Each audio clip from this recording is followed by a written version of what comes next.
Assalamualaikum warahmatullahi wabarakatuh. Selamat berjumpa kembali di pembelajaran kimia kelas 11 IPA SMA Negeri 2 Banguntapan. Saya berharap para siswa tetap senantiasa dalam kondisi sehat dan juga tetap semangat di dalam mengikuti kegiatan PJJ ini. Pada kesempatan kali ini kita akan melanjutkan pembelajaran kita di minggu yang lalu tentang termokimia. Kita mempelajari termokimia bagian yang kedua dengan kompetensi dasar seperti berikut. Jika pada kesempatan lalu kita mempelajari kompetensi dasar 3.4, sekarang kita sampai pada titik 3.5, yaitu menjelaskan jenis entalpi reaksi, hukum Hess, dan konsep energi ikatan. Untuk jenis entalpi reaksi sudah kita pelajari di pertemuan yang pertama. Adapun indikator pencapaian kompetensinya adalah sebagai berikut. Yang pertama, peserta didik dapat menentukan perubahan entalpi berdasarkan data percobaan atau kalorimeter. Dan yang kedua, peserta didik dapat menentukan perubahan entalpi berdasarkan data entalpi pembentukan. Dan yang ketiga adalah menentukan perubahan entalpi berdasarkan hukum Hess. Dan yang keempat, bisa menggambarkan diagram siklus atau suatu reaksi. Dan yang kelima, menentukan perubahan entalpi menggunakan konsep energi ikatan. Sementara untuk indikator pencapaian kompetensi keterampilannya, peserta didik dapat menyajikan hasil pengolahan data percobaan kalorimeter. Itulah tentang kompetensi dasar dan juga IPK-nya. Adapun tujuan pembelajarannya adalah sebagai berikut, yaitu melalui model pembelajaran discovery learning dengan menggali informasi dari berbagai sumber belajar, mengolah informasi. Peserta didik diharapkan dapat memahami berbagai cara dalam menentukan harga perubahan entalpi serta menerapkannya dalam menentukan harga perubahan entalpi reaksi tersebut. Nah, itulah awalan kita untuk belajar. Selanjutnya mari kita ikuti pembelajaran ini. Yang pertama, tentang penentuan delta H reaksi. Delta H suatu reaksi dapat ditentukan melalui 4 cara. Yang pertama adalah dengan eksperimen. Yang kedua adalah menggunakan data entalpi pembentukan standar atau delta HF. Kemudian yang ketiga menggunakan hukum Hess. Dan yang keempat dengan menggunakan data energi ikatan. Jadi ada 4 cara kita menentukan delta H suatu reaksi. Kita pelajari yang pertama, yaitu menentukan delta H melalui eksperimen. Untuk menentukan perubahan entalpi secara eksperimen, kita memerlukan alat yang namanya kalorimeter. Nah, berikut adalah sebuah alat kalorimeter seperti ini. Ini disebut dengan kalorimeter boom yang menggunakan arus listrik untuk menimbulkan panas pembakarannya. Nah, ini terdiri dari ruang kedap. Ini adalah ruang yang kedap. Ini ruang kedap di mana itu mengisolasi aliran kalor dari lingkungan ke sistem dan sebaliknya. Kemudian ini adalah batang pengaduk. Ini pengaduk. Kemudian ada termometer.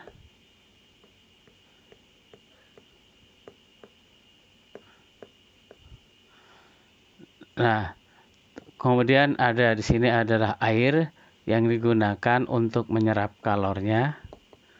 Dan yang terakhir di sini adalah tempat reaksinya. Nah, ini kurang lebih bagian-bagian dari termometer boom yang digunakan untuk mengukur kalor reaksi.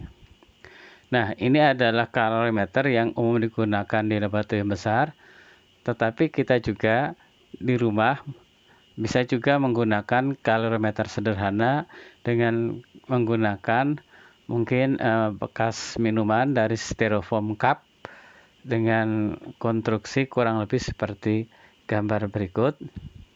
Nah, ini adalah contoh dari termometer dari kalorimeter sederhana ini. Ini kalorimeter dari styrofoam cup. Nah, ini bisa dibuat di rumah dengan menggunakan mungkin bekas tempat minuman atau yang lainnya yang sejenis. Bahannya juga mudah didapat. Ada di sini kita perlu yang namanya termometer dan juga pengaduk. Pengaduknya bisa digunakan bahan yang lain.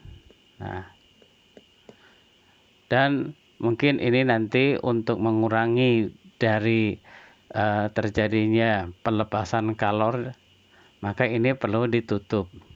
Ini diberi tutup. Nah, itu kurang lebih adalah alat-alat yang bisa kita gunakan untuk melakukan percobaan sederhana tentang pengukuran kalor reaksi dengan menggunakan kalorimeter boom ataupun kalorimeter yang sederhana, yaitu kalorimeter styrofoam cup. Terus bagaimana kita melakukan perhitungannya? Nah, untuk menghitung jumlah kalor yang diserap ataupun dibebaskan di dalam kalorimeter, kita menggunakan rumus Q sama dengan MC kali delta T ini. Dengan Q adalah kalor yang dibebaskan atau diserap dengan satuannya joule. Kemudian ada M, itu massa dari air yang ada di dalam kalorimeter. Kemudian C adalah kalor jenis air. Ini satuannya joule per gram per derajat Celcius. Dan delta T adalah perubahan suhu yang terjadi ketika kalorimeter itu digunakan. Nah, tetapi ada kalanya juga bahwa kalorimeter dan apa yang ada di dalamnya itu dianggap menjadi satu kesatuan, sehingga rumus itu dari Q sama dengan MC delta T bisa dituliskan lebih sederhana dengan Q sama dengan C kali delta T. C ini adalah C besar. Jadi C-nya bukan kalor jenis, tapi di sini C-nya adalah ini C besar. Itu adalah kapasitas kalor dari kalorimeter beserta isinya yang ini. Nah, jadi berbeda dengan yang C kecil yang ini. Yang ini adalah kalor jenis. Ini kalor jenis. Dan satuannya juga berbeda. Nah, untuk selanjutnya bagaimana aplikasinya di dalam percobaan? Mari kita lihat contoh percobaan sebagai berikut. Nah, ini adalah contoh praktikum penentuan delta H reaksi yang jika bukan pada masa pandemi kita bisa melakukan percobaannya di sekolah, tetapi mungkin ini juga bisa dicoba di rumah kalau memang mungkin. Nah, alat yang sederhana tadi. Yang pertama, kita menyediakan bejana plastik, kemudian ada termometer, pengaduk kaca atau diganti dengan pengaduk yang lain, gelas ukur, beker gelas, dan larutannya adalah NaOH 1 molar serta HCl 1 molar. Kemudian cara kerjanya itu mudah saja, kita ambil 25 mili. Ini larutan NaOH 1 molar dan 25 mili larutan HCl 1 molar ke dalam dua wadah. Dan sebelum keduanya itu dicampurkan, maka masing-masing harus diukur suhunya. Kemudian setelahnya dimasukkan secara bersama-sama dan diukur suhu hasil pencampurannya. Nah, hasilnya kemudian dituangkan dalam data pengamatan. Nah, kurang lebih datanya seperti ini. Dan untuk yang percobaan pertama, ini datanya seperti ini. Kita dapat ini data percobaan pertama. Kemudian yang ini data percobaan yang kedua. Dan kita mendapatkan suhu rata-rata, suhu kenaikan rata-ratanya 3,375 ini. Nah, selanjutnya hasil ini kita masukkan ke dalam perhitungan, maka akan didapatkan untuk menjawab pertanyaan di dalam LKS. Yang pertama kita diminta menghitung mol NaOH dan mol HCl di dalam larutan awal. Yang kedua kita diminta menghitung entalpi atau delta H dalam percobaan di atas. Dan yang ketiga menuliskan persamaan termokimia. Mari kita tuliskan, kita jawab pertanyaan ini. Yang pertama tentu saja kita akan menentukan jumlah molnya.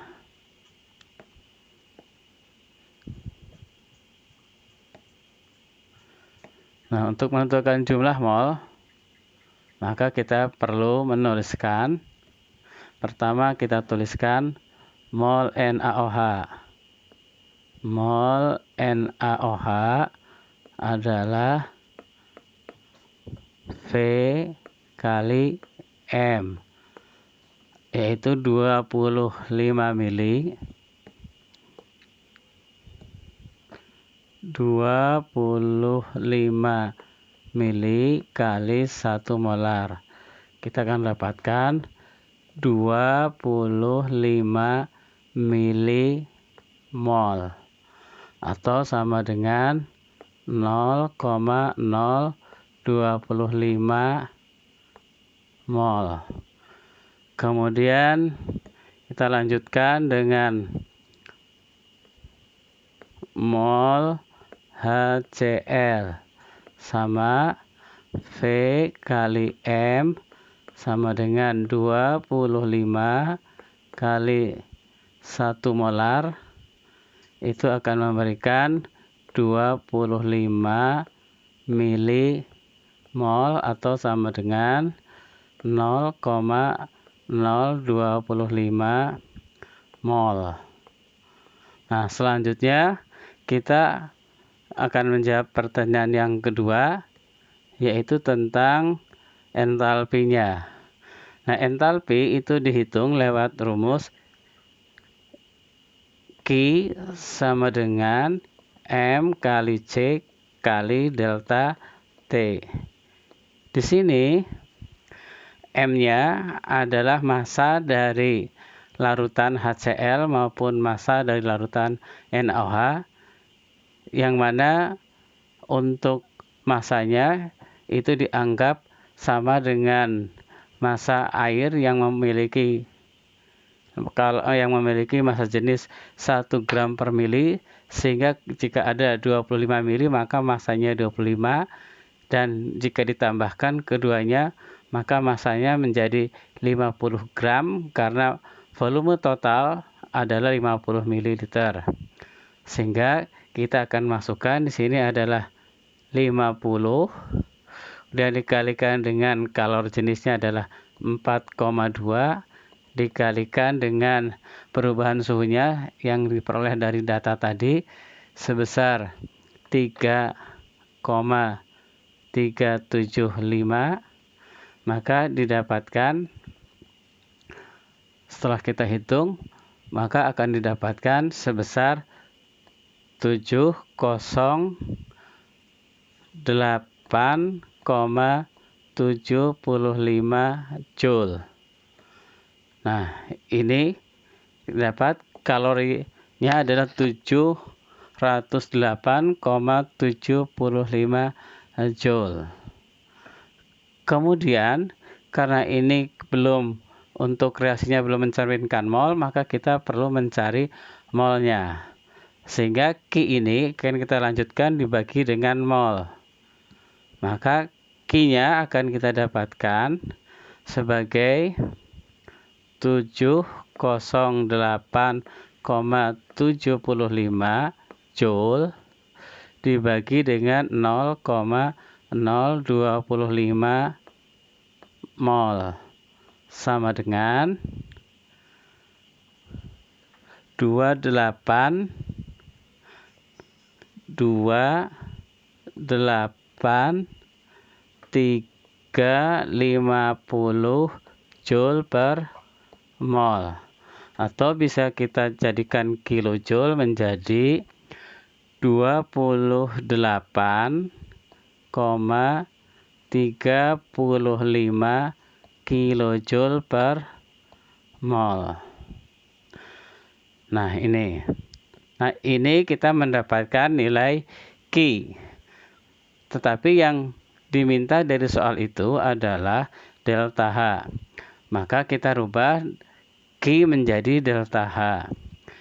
Nah, delta H itu adalah sama dengan minus Q. Nah, sehingga karena reaksi ini eksoterm, dicirikan dengan suhunya naik, maka deltanya harus negatif.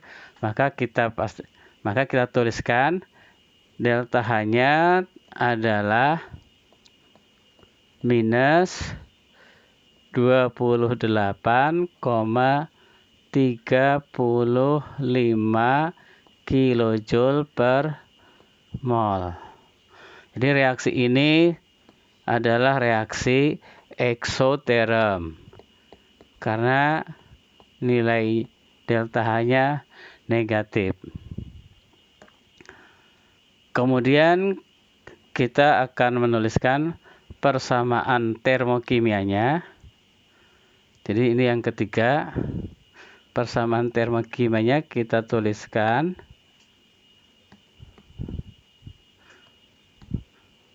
seperti berikut. Reaksinya adalah HCl larutan ditambah dengan NaOH larutan menjadi NaCl larutan plus H2OL dengan delta H-nya sebesar min 28,355 kilojoule per mol. Nah, ini kita menjawab soal tadi. Nah, itu contoh bagaimana kita mengolah data hasil eksperimen sehingga kita mendapatkan jawaban seperti ini. Kita lanjutkan dengan contoh soal berikutnya. Di dalam kalorimeter terdapat zat yang bereaksi secara endoterm. Nah, ini secara endoterm menjadi, perhatikan baik-baik, ini endoterm. Reaksi tersebut menyebabkan 1 kg air yang terdapat dalam kalorimeter mengalami penurunan sebesar 5 derajat Celcius. Nah, tentukan delta H reaksi tersebut. Nah, sama, kita punya rumus itu sama saja, yaitu Q sama dengan M kali C kali delta T. Nah, M-nya ini adalah berasal dari yang 1 kg ini. M-nya adalah berasal dari yang 1 kg ini. Karena 1 kg dibuat menjadi gram, maka 1 kg itu akan sama dengan 1000 gram. Sehingga ini adalah 1000 kali 4,2 dikalikan dengan 5. Meskipun suhunya turun, tapi karena selisih, maka tetap dibuat menjadi positif dan nilainya adalah 21.000 Joule atau 21 kilojoule. Nah, di sini kita tidak pakai mol karena di sini tidak jelas untuk berapa. Nah, kemudian kita merubahnya ke dalam delta H. Maka delta H-nya kita tuliskan. Karena di sini suhunya adalah turun, maka reaksi itu adalah endoterm. Karena endoterm, maka harga delta H-nya adalah positif. Sehingga kita tuliskan delta H-nya adalah positif 21 kilojoule. Nah, ini dua contoh menentukan delta H dengan cara eksperimen. Kemudian kita lanjutkan dengan yang kedua, yaitu penentuan delta H berdasarkan data dari entalpi pembentukan atau delta HF. Nah, berdasarkan perubahan entalpi pembentukan standar zat-zat yang ada dalam reaksi, maka perubahan entalpi reaksi dapat dihitung dengan rumus delta reaksi adalah jumlah dari delta H produk atau H reaksi ini dikurangi dengan jumlah dari delta H bereaksi. Jadi produk dikurangi reaksi. Karena yang namanya reaksi itu selalu dari R menjadi P dan P itu ada di kanan, maka delta HR itu adalah jumlah delta H kanan dikurangi jumlah delta H yang ada di sebelah kiri. Nah, jadi kanan dikurangi yang kiri. Nah, untuk jelasnya bahwa harga delta H itu untuk pembentukan datanya sudah ada, jadi kita tinggal menggunakannya. Perlu saya ulang dari pertemuan sebelumnya. Delta H untuk senyawa nilainya bisa positif, bisa juga negatif. Nih, bisa positif atau negatif seperti contoh di sini. Nah, ini ada yang positif. Ini ada yang bernilai positif beberapa, yang ini. Ada juga yang negatif, dan untuk yang unsur itu delta H-nya adalah 0. Jadi 0 itu menunjukkan untuk unsur. Nah, ini. Nah, bagaimana penerapannya? Bisa dilihat dari contoh berikut. Nah, tentukan delta H reaksi pembakaran. Nih, jadi reaksi pembakaran. Nah, ini reaksi pembakaran dari C2H6 jika diketahui data dari delta HF untuk C2H6, delta HF untuk CO2, dan delta HF untuk H2O. Maka untuk mengerjakan soal ini, kita perlu menuliskan terlebih dahulu ada persamaan reaksi pembakaran dari C2H6. Sehingga kita tuliskan reaksi pembakarannya seperti ini. Kita punya C2H6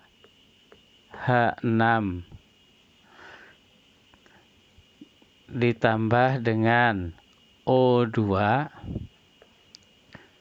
menjadi CO2 plus H2O.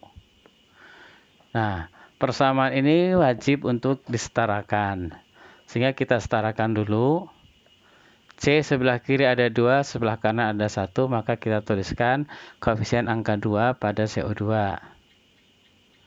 Kemudian H di sebelah kiri ada 6, sebelah kanan baru 2, maka kita kalikan 3. Yang terakhir adalah menyetarakan jumlah O-nya. Sebelah kanan ada 2, sementara sebelah kiri ada 2, dan sementara sebelah kanan ada 7, maka yang kiri kita kalikan dengan 3,5. atau 7/2. Nah, ini kita kalikan dengan 3. Ini sulit nulisnya, sehingga kita tulis saja sebagai 7/2. Nah, setelah ini reaksi ini setara, maka kita tinggal memasukkan rumusnya bahwa yang namanya delta H reaksi, delta H R adalah yang kanan dikurangi yang kiri. Yang kanan itu ada CO2, berarti kita tinggal memasukkan yang kanannya adalah berarti 2 kali delta H untuk CO2 ditambah dengan 3 kali delta H untuk H2O dikurangi delta H untuk C2H6 dan ditambah 7/2 untuk delta HO2. Nah, kemudian kita masukkan nilai masing-masing. Berarti untuk yang sebelah kanan adalah 2 kali min 393,5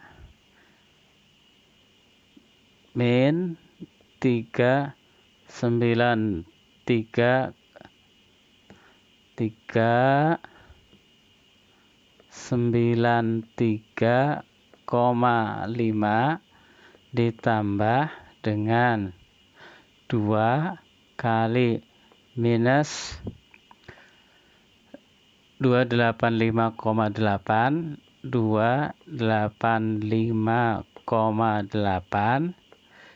dikurangi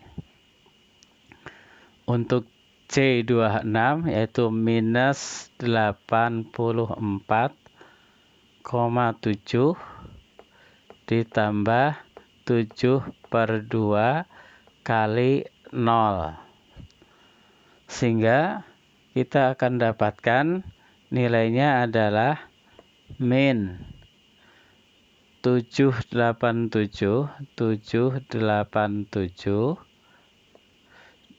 ditambah min 857,4. Kemudian karena min dengan min berarti plus 84,7 sedangkan 7/2 kali 0 adalah 0, sehingga nilainya menjadi hasilnya adalah min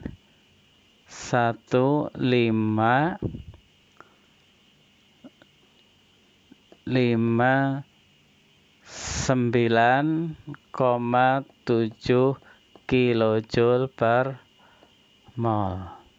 Nah, ini soal nomor 1. Setelah kita hitung, maka delta H-nya kita dapatkan sebagai 1559,7 kilojoule per mol. Dan kita lanjutkan dengan contoh yang kedua. Hitunglah delta H pembakaran 116 gram gas butana dengan diketahui datanya seperti bisa dilihat.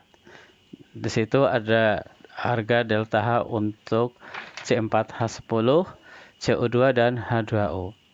Sama dengan yang tadi, maka kita perlu menuliskan dulu bahwa delta H itu adalah jumlah delta H kanan dikurangi dengan delta H yang ada sebelah kiri. Nah, namun sebelumnya kita perlu menuliskan persamaan reaksinya dulu.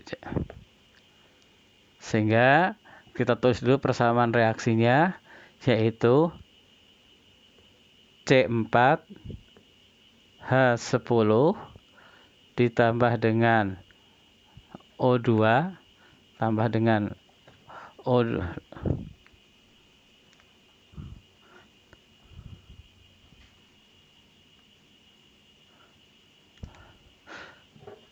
tambah O2 menjadi CO2 plus H2O. Jangan lupa kita menyetarakan persamaan ini. C-nya ada 4, maka yang sebelah kanan C-nya kalikan 4. H-nya ada 10, maka kanan kita kalikan 5. Kemudian O-nya di sebelah kiri ada 2, sebelah kanan ada 13. Maka yang kiri kita kalikan dengan 13 per 2. Nah, selanjutnya dari persamaan ini kita tinggal masukkan ke rumus delta H-nya. Nah, delta H-nya adalah kita bisa tuliskan delta H-nya adalah yang sebelah kanan itu berarti ada 4 kali delta H untuk CO2 ditambah 5 kali delta H untuk H2O dikurangi dengan delta H untuk C4H10 ditambah dengan 13 per 2 kali delta H untuk O2. Nah, kemudian nilainya kita masukkan. Nah, kita masukkan berarti kita akan punya untuk yang sebelah kanan adalah 4 kali minus 393 393,5 ditambah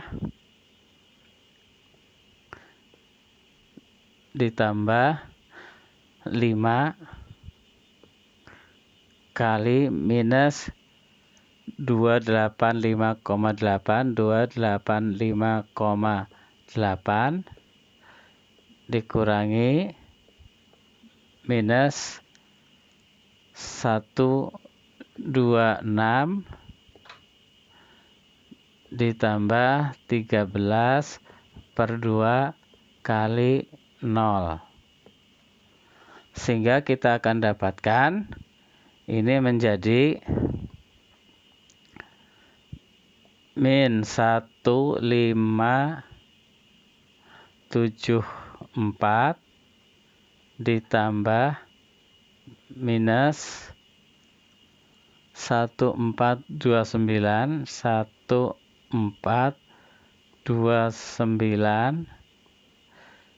kemudian min dengan min jadi plus 126. Maka hasil akhirnya akan menjadi minus 2877 kilojoule per mol. Nah, ini. Jadi kita dapatkan dari persamaan reaksi tadi bahwa untuk pembakaran gas butana akan dihasilkan kalor sebesar 2877 kilojoule per mol atau delta H-nya minus 2877 kilojoule per mol. Tetapi ini belum selesai karena yang diminta belum tentu 1 mol, yaitu sebanyak 118 gram dari C4H10. Maka selanjutnya kita perlu mencari mol untuk C4H10. Maka kita lakukan mencari mol dari mol C4H10. Mol C4H10 adalah 118 per mR, yaitu bukan 118 tapi 116. Nah, ini maaf keliru, ini 116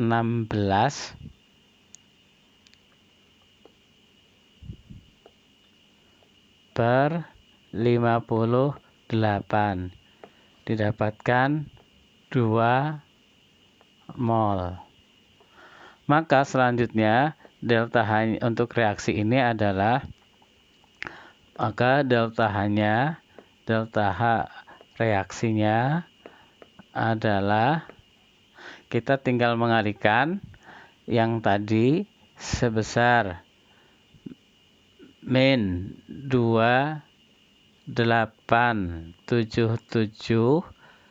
kilojoule per mol dikalikan dengan 2 mol. Karena ini molnya sama, maka ini bisa kita coret molnya. Maka hasilnya akan menjadi minus 5754 kilojoule. Tidak menggunakan mol karena reaksi ini bukan untuk 1 mol tetapi untuk 2 mol. Maka kita tidak perlu memberikan satuan kilojoule per mol, tapi cukup kilojoule saja. Nah, ini pada kesempatan kali ini kita mempelajari 2 hal, yaitu penentuan entalpi reaksi dengan menggunakan kalorimeter dan penentuan entalpi reaksi dengan menggunakan data entalpi pembentukan. Untuk 2 yang lainnya nanti kita akan lanjutkan di pertemuan yang akan datang. Semoga para siswa bisa mengikutinya dengan baik. Jika kurang jelas bisa ditanya lewat forum Ebadu ataupun lewat media yang lain. Demikian, terima kasih atas perhatiannya. Assalamualaikum warahmatullahi wabarakatuh.